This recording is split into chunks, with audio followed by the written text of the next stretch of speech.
Ang kwento ng batang si Nena. Ito ang pamilya ni Nena. Ang kanyang tatay at nanay, si ate, si kuya, at si bunso. Ito si Nena, 15 taong gulang, 4 silang magkakapatid at pangatlo siya sa mga anak ni na Aling Josepina at Mang Kanor. Ang kanilang pamilya ay nakatira sa Barangay Mantagbak, Daet, Camarines Norte. Si Nena ay mahal na mahal ng kanyang mga magulang. Lahat ng gusto niya ay kanyang nasusunod. Ganun pa man, hindi kailanman nagkulang ang kanyang mga magulang sa pangangaral sa kanya. Madalas siyang mapagsabihan sa tuwing siya ay nagkakamali. Madalas rin niyang marinig ang salitang, "Makinig ka sa iyong konsensya."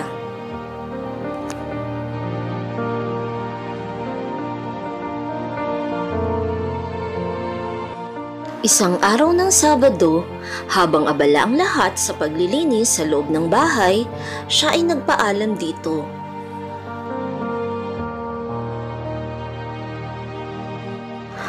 "Anak, ang gusto namin ay parati kang magsasabi ng totoo.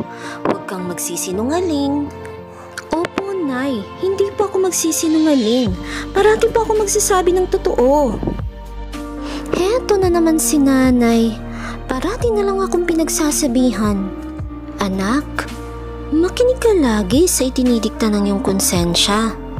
Malaki ka na. Alam namin na alam mo na kung ano ang tama at mali. Kung ano ang mabuti at masama." "Naku, paano ba to? May birthday party akong pupuntahan mamaya. Baka hindi ako payagan ni Nanay. Ang dami-daming linisin sa bahay. Kung magpapaalam naman ako, baka hindi ako payagan." "Sana mapapayag ko si Nanay. Pupunta pa naman kami sa bahay ng kaibigan kong si Lina. Dahil kaarawan ng kanyang nakababatang kapatid. Lahat kami iniimbitahan. Sayang naman kung hindi ako makakapunta. Andun pa naman yung crush ko. Pagkatapos namin kumain, mamamasyal rin kami ng mga kaibigan ko."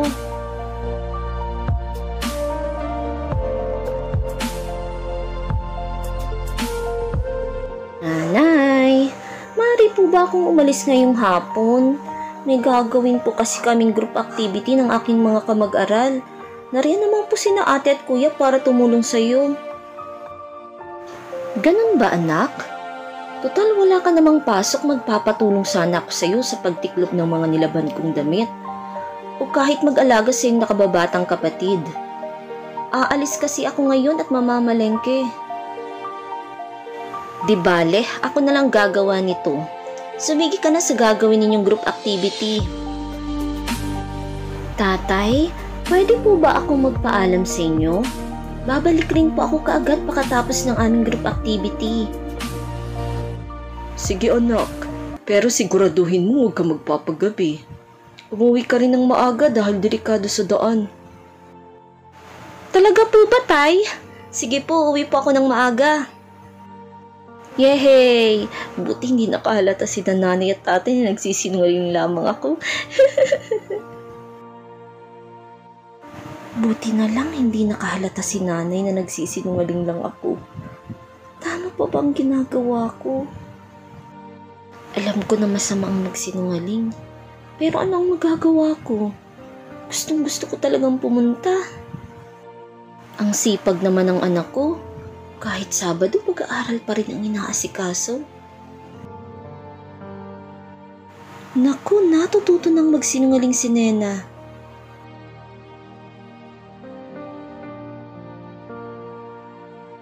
At pumunta nga si Nena sa kasiyahan. Hindi man lang niya inisip na nagsinungaling na naman siya sa kanyang mga magulang. Parati din siyang hindi tumutupad sa usapan. Kahit sinasabihan siyang umuwi ng maaga, madalas pa rin siyang umuwi ng gabi. Dahil doon, alalang-alala ang kanyang mga magulang. Kung wala namang pasok, kung hindi layas, kain, tulog, text at panonood ng telebisyon naman ang kanyang inaatupag. Kahit ang lahat ay abala sa gawaing bahay, hindi man lamang siya makaisip na alagaan ang kanyang nakababatang kapatid upang makatulong sa pamilya. Hindi na malaman ng kanyang tatay at nanay ang gagawin sa kanya.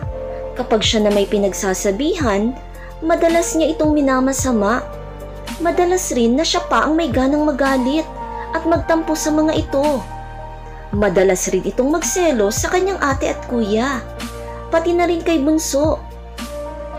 Iniisip niya na hindi siya mahal ng kanyang mga magulang dahil parati siyang napagsasabihan. Punong-puno ng selos at galit ang kanyang puso. Hindi niya alam kung bakit siya nagkakaganito. Piling niya ay aping-api siya at walang kakampi. Kahit ang payo ng kanyang mga nakatatandang kapatid ay hindi na niya pinakikinggan. Basta ang alam niya, galit siya sa mundo. Iniisip niya na mas mahal ng kanyang mga magulang ang kanyang ate at kuya. Lalong-lalo na si bunso, na konting iyak lamang ay alalang-alala na ang kanyang mga magulang. Kaunting galaw niya ay parati siyang napagsasabihan. Pakiramdam niya ay pinagkakaisa na siya ng lahat. Siyang parating nakakatikim ng sermon sa kanyang mga magulang. Ang parati na lang napapansin. Pakiramdam niya ay wala na siyang kalayaan. Ito ang nasa isip ni Nena. Kaya lalo siyang naging rebelde sa kanyang mga magulang. Hindi na rin siya marunong makinig sa mga payo nito. Pasok sa tenga, labas naman sa kabila ang kanyang gawa. Alalang-alala na ang kanyang mga magulang sa kanyang sitwasyon. Ang hirap na niyang paliwanagan. Hindi na rin siya marunong makinig kahit kanino. Pero hindi pa rin nagsawa ang kanyang mga magulang sa kapapangaral sa kanya. Lalong-lalo na ang kanyang pamilya. Tinalikuran niya ang mga taong nagmamahal sa kanya. Hindi na nito malaman kung ano ang gagawin sa kanya. Mas lalo pa itong naligaw ng landas. Napabayaan na rin ito ang kanyang pag-aaral. Ang alam ng kanyang magulang ay pumapasok siya sa paaralan. Subalit kasama naman niya ang kanyang barkada. Wala silang ginawa kundi ang maglakwatsa at magparty hanggang magdamagan. Nag-aalala na rin ang kanyang mga guro dahil bihira siyang pumasok sa paaralan. Ilang beses na rin siyang kinausap ng mga ito, subalit wala rin silang nagawa upang si Nena ay magbago. Lulubog lilitaw siya sa klase. Papasok lamang siya kung kailan niya gusto. Nagkakaroon lamang siya ng perfect attendance tuwing examination day. Nagbabagsakan ang kanyang mga grades. Natututo na rin siyang uminom at maglasing, kasama ang mga itinuturing niyang bagong barkada.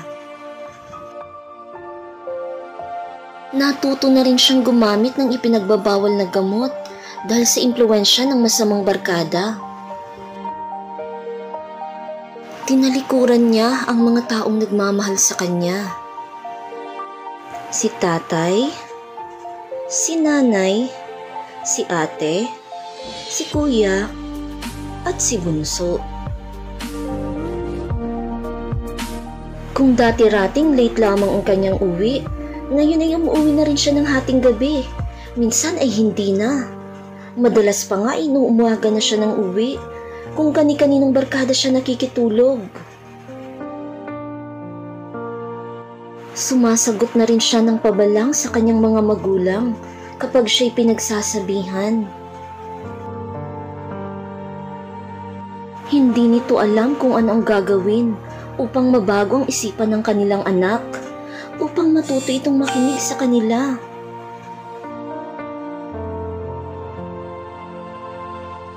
Hindi nila alam kung bakit nagkakaganon ang kanilang anak. Masakit para sa kanila ang nangyayari, pero wala silang magawa. Dahil doon, madalas si Nenang pag-usapan ng mga tao sa kanyang paligid, lalong-lalo na ng kanyang mga kamag-aral. Pero ang lahat ng ito ay balewala lamang kay Nena.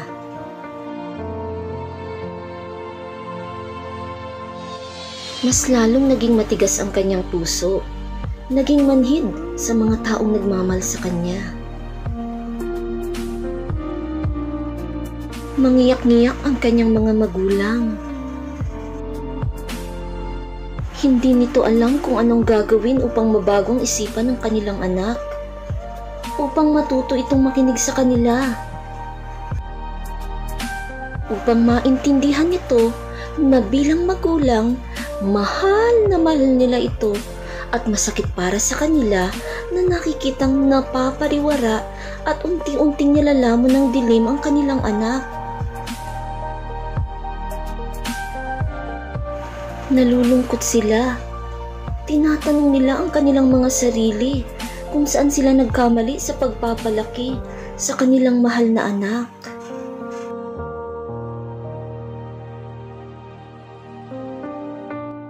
Nananatiling nabubuhay si Nena sa madilim na mundo. Sarado ang kanyang isipan at manhid ang kanyang kalooban. Hanggang isang araw, nagkasagutan na naman si Nena at ang kanyang mga magulang.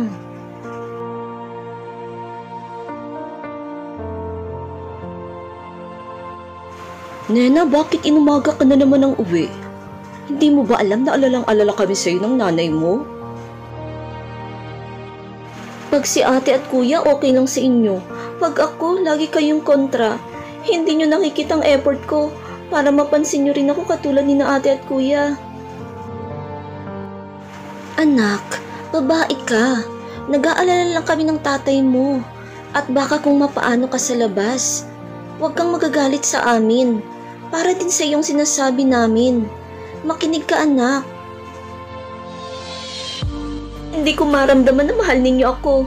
Hindi nyo ako mahal. Walang nagmamahal sa akin. Lagi nyo na lang ako nakikita. Ako parati ang masama. Nagiging masaya lang ako kapag kasama ko ang aking mga kaibigan.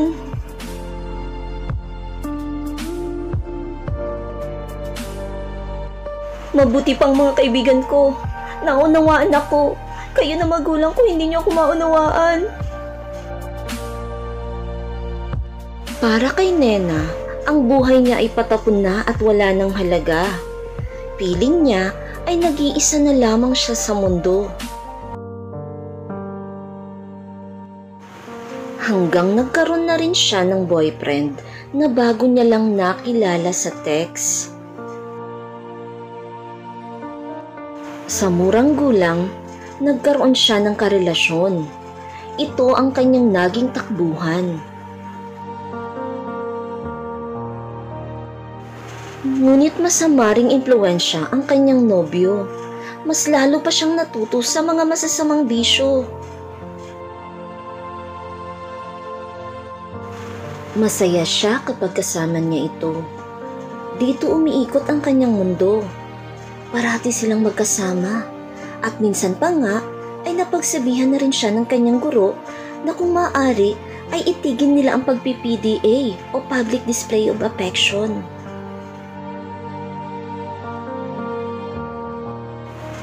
Ngunit lalo lamang siyang nagalit at nagrebelde sa mga tao sa kanyang paligid kapag siya'y napagsasabihan tungkol dito. Lalong-lalo na kapag ang kanyang magulang ang kumakausap at nagbibigay ng payo sa kanya. Katulad ng dati, binabaliwala pa rin niya ang mga sinasabi ng kanyang mga magulang. Nauuwi lamang sa pagtatalo ang kanilang pag-uusap. Magbaback out na naman siya at hindi uuwi sa kanila ng ilang araw. Likas na matigas ang ulo ni Nena. Ang hirap niyang paliwanagan. Halos lumuha na ng dugo ang kanyang mga magulang. Hindi nila malaman kung ano na ang dapat gawin kay Nena. Pati ang kanyang mga kapatid ay kanyang inaaway kapag siya'y pinagsasabihan at pinangangaralan. Ilang araw na ang nakalipas, hindi pa rin umuwi si Nena sa kanilang bahay. Muli, alalang-alala na naman ang kanyang pamilya. Sumama na pala siyang magtanan sa kanyang boyfriend. Hindi niya inisip ang kanyang pamilya at kung ano ang kinabukasang maaaring naghihintay sa kanya. Nagpakalayo-layo si Nena at ang kanyang nobyo. Doon sa lugar na kung saan sa palagay nila ay walang makakakita o makakakilala sa kanilang dalawa. Namuhay sila bilang mag-asawa. Sa una, masaya, puno pa ng pagmamahalan. Hanggang sa unti-unting nauubos na ang perang dala nila. Nararamdaman na nila ang hirap ng buhay. Samantala, kung saan-saan hinanap si Nena ng kanyang nanay at tatay, na alalang-alala sa kanya, pati na rin ang kanyang ate at kuya.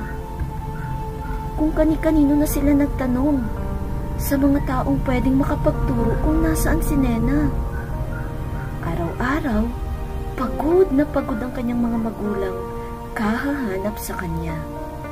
Inireport na din sa pulisya ang kanyang pagkawala. Ngunit walang makapagturo kung nasaan si Nena. Isang araw, habang naghahanap kay Nena ang kanyang mga magulang, sinalpok ng malaking truck ang tricycle na sinasakyan ng mga ito. Nagkagulo ang lahat ng tao na nakasaksi sa aksidente. Lahat sila ay nabigla sa pangyayari. Sinugod sa ospital ang nanay at tatay ni Nena. Duguan ang mga katawang hapong-hapo at tila wala ng buhay. Nang mabalitaan ito ng kanyang mga kapatid, agad itong sumugod sa ospital. Nakausap pa ng kanyang ate at kuya ang kanyang nanay at tatay, habang ang mga ito ay hirap na hirap at pabulong na nagsasalita. Nang mapanood niya ang balitang aksidente sa telebisyon, grabeng kaba at silakbo ng dibdib ang kanyang naramdaman. Mukhang kilalang-kilala niya ang dalawang taong pinagtutulungang buhatin ng mga rescuers. Iba ang kanyang kutob. At hindi na siya nagkamali. Ito ang kanyang pinakamamahal na ama't ina. Maring naging tuod siya sa kanyang kinatatayuan. Hindi niya malaman kung ano ang kanyang gagawin sa kanyang pagkabigla. Dali-dali siyang nag-asikaso upang umuwi sa kanila. Ngunit sa layo ng lugar na pinuntahan nila upang magtago sa kanilang mga magulang, mukhang imposibleng makauwi siya kaagad. 8 oras, napakahabang biyahe. Inip na si Nena. Alalang-alala siya sa kanyang mga magulang. Ngayon lang niya naisip, pati na rin sa kung sino ang nag-aalaga kay Bunso, dahil parehong nasa ospital ang kanyang ama't ina. Kumusta na kaya sila? Panginoon, huwag niyo pong pababayaan ang aking mga magulang. Iligtas niyo po si nanay at tatay. Sambit niya. Limot na rin siya kung kailan siya huling nagdasal at nanalangin. Sa wakas, sa haba ng biyahe, nakarating din si Nena sa kanilang bahay. Hindi niya alam kung anong emosyon ang kanyang mararamdaman. Halos hindi niya maihakbang ang kanyang mga paa. Bakit ang daming ilaw? Maliwanag ang bahay. At bakit maraming tao? Anong nangyayari? Tanong niya sa kanyang sarili. Sinalubong siya ng kanyang ate at kuya. Nena, andito ka na pala. Buti at tumating ka na. Ang nanay at tatay. Hindi natapos sabihin ng kanyang ate. Agad tumakbo si Nena sa dalawang ataol na magkatabi na puno ng mga bulaklak galing sa kanilang mga kamag-anak, kaibigan at kakilala. Biglang nanilid ang kanyang mga luha at masagana itong bumagsak sa kanyang mga mata. Ang kanyang pinakamamahal na ama't ina, wala na sila. Nagsisisi siya sa kanyang mga ginawang kasalanan sa mga ito. Nakonsensya si Nena. Kung naging mabuting anak lamang siya, hindi ito ang sasapitin ng kanyang ama't ina. Ngayon lamang niya napagtanto na napakasama niya palang anak. Hindi siya naging mabuting anak sa kanyang mga magulang, sa kabila ng mga kabutihan at pagmamahal na ipinakita ng mga ito. Naging bulag siya sa katotohanan at naging makasarili. Sarili lamang niya ang kanyang iniisip. Hindi man lang niya naunawaan ang mga payo at pangaral ng kanyang mga magulang na puno-puno ng pagmamahal.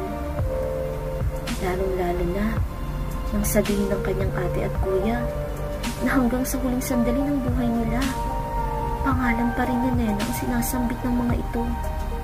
Nalagutan ito ng hininga na ang huling habilin sa kanyang mga kapatid ay hanapin siya at huwag sisisihin sa lahat ng nangyari at sabihin mahal na mahal siya ng kanyang ama't ina. Magsisi man si Nena, huli na ang lahat. Wala na ang kanyang ama't ina, ang pinakamamahal niyang magulang. Hindi na niya magagawang personal na humingi ng tawad sa kanyang nanay at tatay.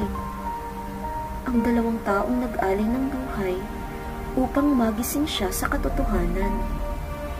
Naalala niyang bigla ang mga sakripisyong ginawa ng mga ito sa kabila ng kawalan ng respeto at pagiging niyang suwail na anak. Naalala pa niyang makailang beses siyang nagsinungaling sa kanyang mga magulang. Paulit-ulit niya rin itong niloko na walang katapusan.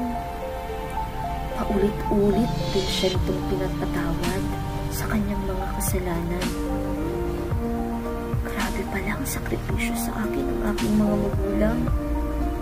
Grabe palang pahirap at masakit na aking ginawa, sabi niya sa kanyang sarili. Ngayon mga bata, ano ang mahalagang aral na natutunan mo sa kwento ng buhay ni Nena?